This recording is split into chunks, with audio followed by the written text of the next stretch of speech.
Assalamualaikum warahmatullahi wabarakatuh. Alhamdulillah rabbil alamin. Wa bihi nasta'in ala umurid dunya waddin.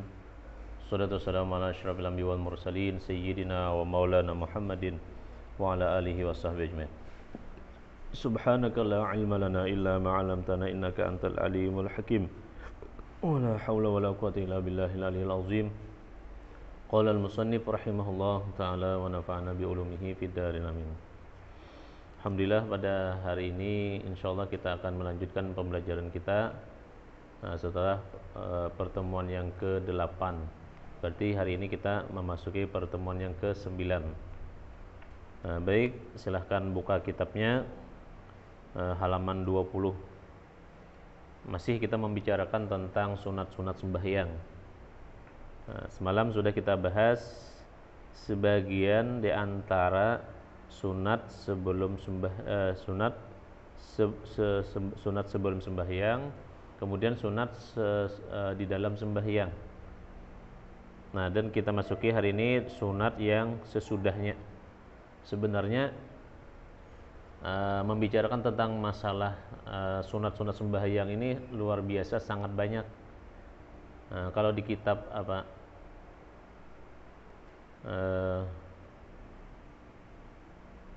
di kitab fikih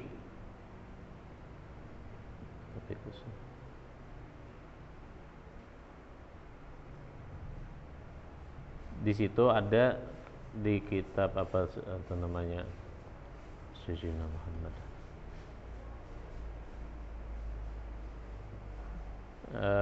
susunan Habib Ahmad bin Hasan, lupa nama kitabnya apa tuh, kitab fikih.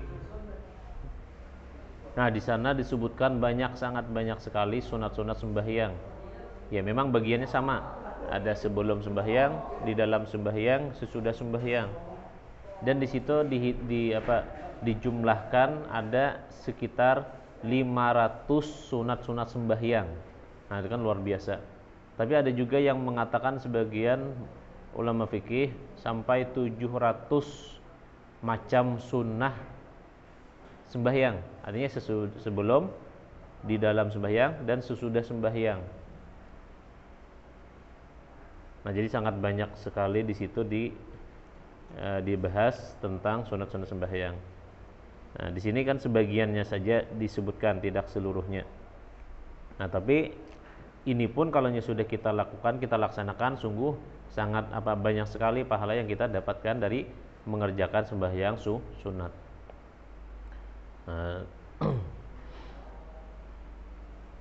Nah, baik, dan sunat yang sesudahnya itu pertama salam kedua. Nah, jadi sesudah salam pertama ini masih dalam sembahyang, lalu salam kedua. Salam pertama kan rukunnya wajib, termasuk rukun atau wajib. Assalamualaikum warahmatullahi. Nah, lalu salam kedua, Assalamualaikum warahmatullahi. Nah, maka hukumnya sunnah. Ya, boleh sah apabila misalnya seseorang dalam keadaan sakit perut. Nah, lalu dia sudah lama menahan sakit perutnya, lalu ketika imam salam, Assalamualaikum warahmatullahi wabarakatuh, lalu dia langsung salam satu kali saja, Assalamualaikum warahmatullahi, lalu langsung begitu. Nah, maka sah, tidak ke sebelah kiri. Nah, karena berhubung sangat sudah mau sakit perut dan mau keluar misalnya. Nah, maka boleh ditinggalkan seperti itu. Daripada misalnya memaksakan untuk salam kedua, tapi pas ketika Assalamualaikum warahmatullahi misalnya tekan tut. Nah, maka otomatis batal sembahyangnya. Maka dia harus mengulangi dari awal lagi. Harus dia berwudu lagi baru sembahyang kembali. Nah, jadi boleh meninggalkan sunat tadi kalaunya dalam keadaan situasinya tidak memungkinkan untuk melakukannya. Nah, kemudian yang kedua, memalingkan muka ke kanan di salam pertama dan ke kiri di salam kedua. Nah, ini pun sunat juga. Assalamualaikum. Nah, ini muka kita palingkan. Assalamualaikum warahmatullahi. Assalamualaikum warahmatullahi. Nah, jadi ketika kita menoleh ke sebelah kanan, Nah, maka kelihatan pipi kita, wajah kita sebelah kanan dilihat oleh orang yang di belakang. Seandainya orang di belakang misalnya melihat ke muka kita, maka kelihatan sebelah kanan. Begitu juga ketika menengok sebelah kiri, nah maka orang yang di belakang melihat wajah kita atau pipi kita sebelah kiri. Nah, itu pun juga disunatkan. Jangan assalamualaikum warahmatullahi. Nah, tidak mendapatkan pahala sunat, rugi. Sudah kita lakukan tapi tidak mendapatkan pahala sunat. Nah, kemudian menyapu di ubun-ubun ke bawah muka dengan tangan kanan. Nah, ini pun kadang banyak orang yang tidak mengetahuinya atau tidak melakukannya. Kenapa tidak melakukannya? Ya karena tidak tahu. Kenapa tidak tahu? Karena tidak belajar. Nah, jadi sunnahnya atau sunatnya sesudah salam tadi, assalamualaikum warahmatullahi. Nah, pandangan kita pun ketika assalamualaikum warahmatullahi salam pertama tadi ke bahu kita. Kemudian ketika sebelah kiri sama ke bahu kita. Kemudian mengusapnya dari ubun-ubun di atas begini. Assalamualaikum warahmatullahi. Assalamualaikum warahmatullahi. Nah, lalu dari isi nih letakkan di sini baru begitu. Itu yang disunahkan, itu yang dicontohkan oleh Rasul. Nah, di fikihnya seperti itu. Nah, jadi begitu. Ya, walaupun kebanyakan orang kan begitu langsung di sini. Nah, lalu dia tidak mendapatkan pahala sunnah mengusap di ubun-ubun. Nah, jadi beda keilmuan di dalam sembahyang, di dalam sholat, maka beda juga pahala yang Allah berikan. Semakin luas orang ilmunya, semakin banyak pengalamannya belajar ilmu agama, khususnya masalah sembahyang. Nah, maka ketika dia sholat, maka dia pun lebih banyak mendapatkan pahala daripada orang yang tidak seperti dia tadi. Nah, jadi beruntung orang yang mau belajar.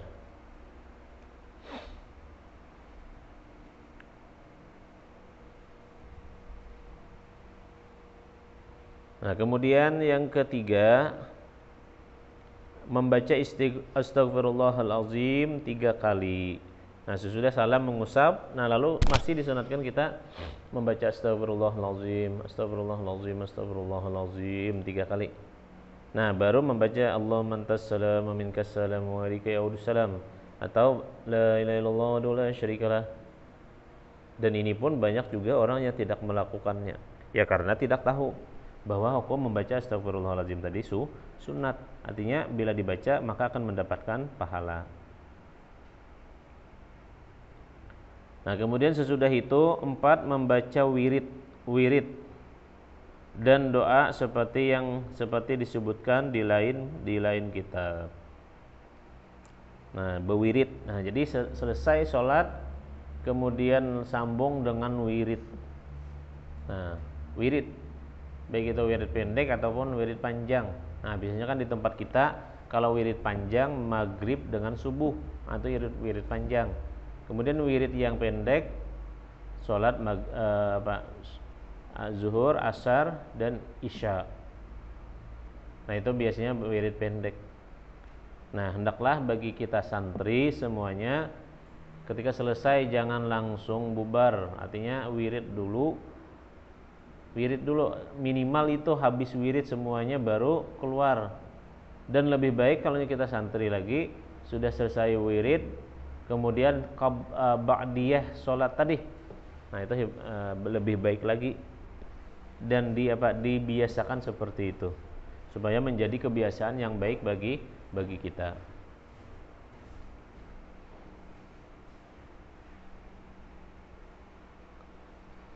Nah, kemudian habislah. Tapi di kitab lain ada disebutkan bahwa sunat juga bagi imam menghadap ke sebelah kanan, mengkanankan makmum.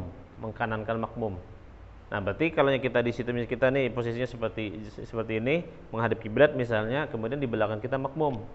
Setelah selesai salam membaca istighfar tadi, lalu membaca wirid. Nah, dan kita disunatkan mengkanankan makmum. Nah, lalu begitu duduknya, posisinya kan mengkanankan makmum. Makmum di belakang kita. Nah, lalu kita menghadap ke sebelah kanan tadi. Makmum di sebelah sebelah belakang kita, mengkanankan itu. Dan itu sunat. Sebagian orang banyak yang juga tidak mengetahui tentang kesunahan itu. Dan itu ada dibahas di dalam kitab Fathul Wahhab, ada dijelaskan. Silahkan buka kalau ingin menambah lagi wawasannya, pengetahuannya di kitab Fathul Wahhab.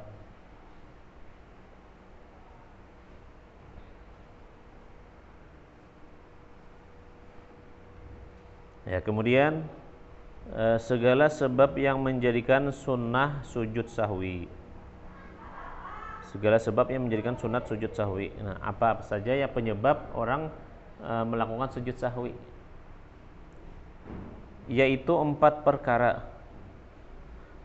Ada 4 macam penyebab seseorang itu disuruh sujud sahwi. Pertama, ketinggalan salah satu daripada sunat ab'ad. Nah, kita dalam sholat ketinggalan ada salah satu daripada sunat ab'ad. Sunat ab'ad ini sunat yang sangat dianjurkan untuk melakukannya di dalam sholat. Apa contohnya? Ya contohnya misalnya ketinggalan kunut. Nah, itu kan kunut itu masuk dalam salah satu daripada sunat ab'ad. Atau lupa mengerjakan tasyahud awal. Nah, tasyahud awal itu pun juga termasuk sunat ab'ad. Nah, jadi ketika kita ketinggalan tasyahud awal, ketika kita ketinggalan kunut, nah maka kita disunatkan untuk melakukan sujud sahwi. Artinya kita sujud karena lupa. Yang pertama. Kemudian yang kedua, memperbuat barang yang membatalkan sembahyang jika dengan sengaja. Memperbuat barang yang membatalkan sembahyang jika dengan sengaja, tetapi jika lupa tiada batal, maka sunat sujud sahwi. Nah, tadi kita misalnya refleks misalnya ketika sembahyang tadi. Nah, lalu kaget misalnya sembahyang, lalu misalnya harinya hujan, kemudian ada petir yang menyambar, kemudian mengeluarkan suara yang sangat keras. Lalu misalnya kita kaget, takajud. Nah, lalu takajud tadi otomatis ada mengerjakan gerak lebih daripada 2 misalnya. Nah, otomatis kalaunya disengaja dia melakukan itu, nah maka batal. Tapi dia tidak sengaja karena refleks kaget atau takajud tadi, nah maka tidak batal. Ya, tetapi jika lupa tiada batal. Nah, ini. Tapi kalau sengaja maka batal. Maka sunat sujud sahwi. Nah, lalu sebelum salam dia melakukan sujud sahwi. Ya, untuk istilahnya tadi kan menambal ketika dia kaget tadi supaya sembahyangnya tadi lebih sempurna. Nah, maka sunat sujud sahwi. Ya, kemudian yang ketiga, memindahkan rukun qauli kepada bukan tempatnya. Memindah rukun qauli kepada bukan tempatnya. Nah, seperti apa? Misalnya rukun qauli itu diantaranya adalah membaca surah Fatihah. Nah, lalu dipindahnya rukun Fatihah tadi, bacaan Fatihah tadi ketika misalnya dia rukuk. Memindahkan rukun qauli kepada bukan tempatnya. Nah, ya, pintu Fatihah misalnya dibacanya pada waktu rukuk. Nah, otomatis nanti dia sujud sahwi. Nah, bagaimana dengan salatnya? Nah, maka sah salatnya tadi. Ataupun misalnya rukun qauli lain yang dipindahnya, memindahkan rukun qauli kepada bukan tempatnya. Nah, maka disunatkan sebelum salam sujud sahwi. Kemudian yang keempat, menjatuhkan rukun fi'li dengan syak. Menjatuhkan rukun fi'li syak akan tertambahnya seperti syak ia akan sujud. Adakah sudah 2 kali sujud atau baru sujud sekali? Maka wajib atasnya sujud lagi sekali. Nah, ada keraguan apakah dia sudah sujud atau belum. Nah, keraguan. Nah, tapi keraguannya tadi tidak lama. Nah, kalau kelamaan, nah ini bisa membatalkan sembahyang. Nah, lalu dia misalnya padahal dia sudah sujudnya 2 kali misalnya. Nah, tapi dia ragu-ragu apakah sudah sujud kedua atau belum. Nah, lalu ragu-ragu maka dia sujud lagi sekali. Nah, ini pun ketika dia selesai sebelum salam maka disunatkan juga sujud syahwi karena ada keraguan. Nah, atau syak iya adakah telah cukup 4 rakaat atau baru 3 rakaat. Nah, dia ragu-ragu misalnya dalam sholatnya apakah 3 rakaat atau 4 rakaat, 3 atau 4 misalnya. Nah, lalu diambilnya 3, wajib atasnya menambah 1 rakaat lagi dan sunat sujud sahwi ketika sebelum salam tadi. Nah, karena ada di dalam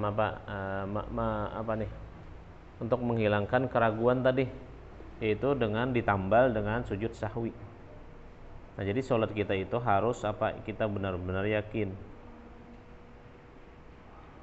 Nah, jadi kalau bingung kita 4 rakaat atau 3 rakaat maka disunatkan sujud sahwi. Tapi kalau kita jadi imam, ya mungkin lebih baiknya tidak sujud sahwi. Nah, kenapa? Karena nantinya makmum yang tidak mengerti maka dia mungkin bisa tidak mengikuti imamnya, tidak ikut sujud sahwi. Nah, kalau misalnya tidak sujud sahwi sedangkan dia tidak mau parakah, nah maka batalah sholat si makmum tadi. Ini bahayanya. Nah, tapi kalau makmumnya tadi punya pengetahuan tentang itu, ya tidak masalah, boleh-boleh saja. Nah, tapi yang kita khawatirkan ini tidak punya pengetahuan tentang itu. Nah, maka akan membatalkan sembahyangnya. Nah, kecuali kita misalnya tadi sholatnya atau sembahyangnya sendirian. Nah, lalu silahkan sujud sahwi dan itu memang disunatkan. Nah, adapun sujud sahwi itu ialah 2 kali sujud sesudah membaca tasyahud akhir sebelumnya salam. Nah, 2 kali sujud kan misalnya kita sudah membaca tahiyat misalnya at-tahiyatul, kemudian sudah selesai sebelum salam, biasanya kan langsung aja assalamualaikum warahmatullahi, assalamualaikum ke kanan dan ke kiri. Nah, sebelum itu lalu sujud sahwi, lalu dia sujud Allahu Akbar, sujud sahwi. Nah, lalu membaca bacaan subhanaman la yanamu wa la yashu 3 kali, subhanaman la yanamu wa la yashu, subhanaman la yanamu wa la yashu. Kemudian bangun duduk di antara 2 sujud, kemudian sekali lagi sujud. Nah, waktu duduk antara 2 sujud boleh dia membaca Rabbighfirli warhamni waj'alni wafani warzuqni wahdini fi wafani, sebagaimana duduk antara 2 sujud bacaan itu. Nah, baru sujud, kemudian baca lagi subhanaman la yanamu wa la yashu, kemudian langsung duduk tawarruk atau duduk tahiyat akhir. Nah, kemudian langsung salam. Assalamualaikum warahmatullahi wabarakatuh. Assalamualaikum warahmatullahi wabarakatuh. Nah, seperti itulah gambaran sujud sahwi. Sujud sahwi itu maksudnya sujud karena kelupaan, ada kelupaan pekerjaan sembahyang yang kita tinggalkan, atau karena kelupaan itu aja, lupa. Nah, dan wajib berniat pada ketika hendak sujud sahwi itu seperti diniatkannya sahajaku sujud sahwi karena Allah, karena lupa, sahajaku sujud sahwi karena Allah. Nah, lalu sebelum sujud ini, sebelum melakukan sujud sahwi, lalu dia berniat sebelum apa? Ketika misalnya Allah mau sujud, nah lalu dia berniat sahajaku sujud sahwi karena Allah. Artinya sahajaku sujud sahwi, sujud karena lupa karena Allah. Nah, seperti itu. Nah, kemudian habis kita masuki segala sunat ab'ad. Nah, segala sunat ab'ad di dalam sembahyang. Nah, yaitu 7 perkara.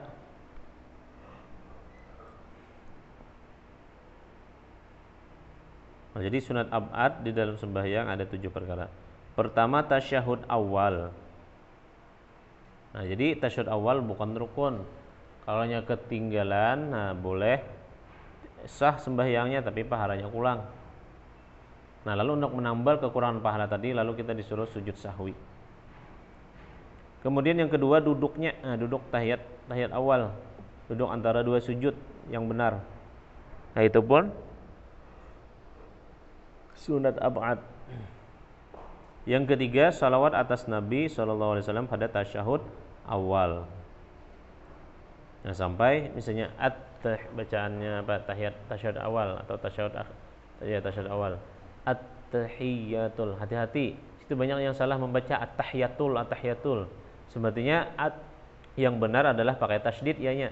At-tahiyatul mubarakatus salawatut thayyibatu lillah. Assalamu alayka ayyuhan nabi wa rahmatullahi wa barakatuh. Assalamu alayna wa ala ibadillah sholihin.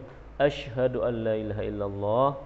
Nah, sunat kan situ asyhadu an la ilaha illallah tadi ini bergerak. Nah, kemudian sesudah bergerak diamkan sampai salam seperti itu. Asyhadu an la ilaha illallah. Nah, diam. Asyhadu anna Muhammadar Rasulullah. Allahumma shalli ala sayyidina Muhammad. Nah, sampai di situ. Yang disunatkan membaca tasyahud awal. Kalau tasyahud akhir sambung lagi. Untuk mendapatkan kesempurnaan pahalanya, tapi yang wajibnya sampai Allahumma shalli ala sayyidina Muhammad. Nah, situ bacaan yang wajib tentang tahiyat.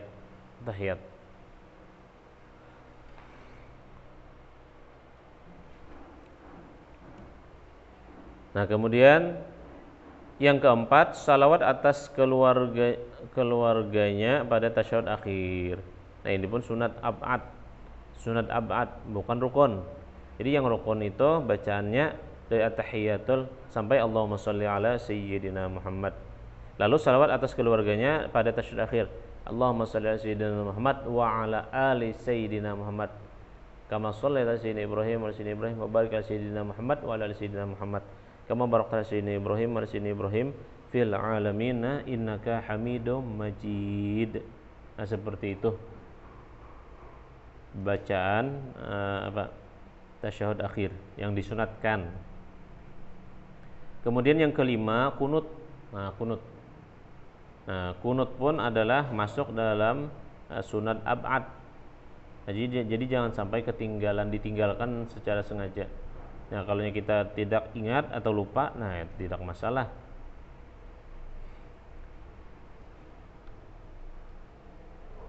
Kemudian salawat dan salam atas Nabi Muhammad sallallahu alaihi wasallam pada kunut. Kan Allahumma hdini fiman hadait. Nah, di sini juga perlu diperhatikan bacaannya, lihat tulisannya. Kadang ada orang membaca Allahumma hdini fiman hadait hanya panjang, padahal yang benar tidak panjang. Allahumma hdini fiman hadait. Nah, sini kebanyakan kalau tidak teliti, tidak jeli bisa salah. Allahumma hdini fiman hadait wa afini fiman afait. Nah, baru ainnya panjang di situ. Yang kedua. Nah, kalau yang pertama tidak panjang hanya Allahumma hdini fiman hadait wa afini fiman afait tawallani fiman tawallait wa barik li fima a'tait wa qini bi rahmatika syarra ma qadait fa inna qadati wa yaqdait wa innahu la yadhmu wa walid wa la ya'izzu min adit tabaqtal wa tawli falakal hamdu ala ma qadir nastaghfiruka wa atubu ilaik.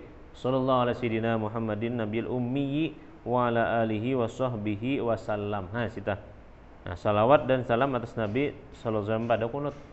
Itu membaca itu sampai di situ. Kemudian yang ketujuh, salawat dan salam atas keluarganya dan sahabatnya pada kunut. Ya tadi kita sebutkan, kita baca tadi kan, Allahumma hdini fi man hadait wa afini man tawallani wa barik lana wa qini bi rahmatika falakal hamdu ala maqadid nastaghfiruka wa atubu ilaik. Wassallallahu sayyidina Muhammadin nabiyil ummi wa sallallahu sayyidina Muhammadin nabiyil ummi wa ala alihi wa sahbihi wasallam. Nah itu maksudnya salawat dan salam atas Nabi sallallahu alaihi wasallam pada kunut itu di sebagai penutupnya. Kemudian yang ketujuh, salawat dan salam atas keluarganya dan sahabatnya pada kunut.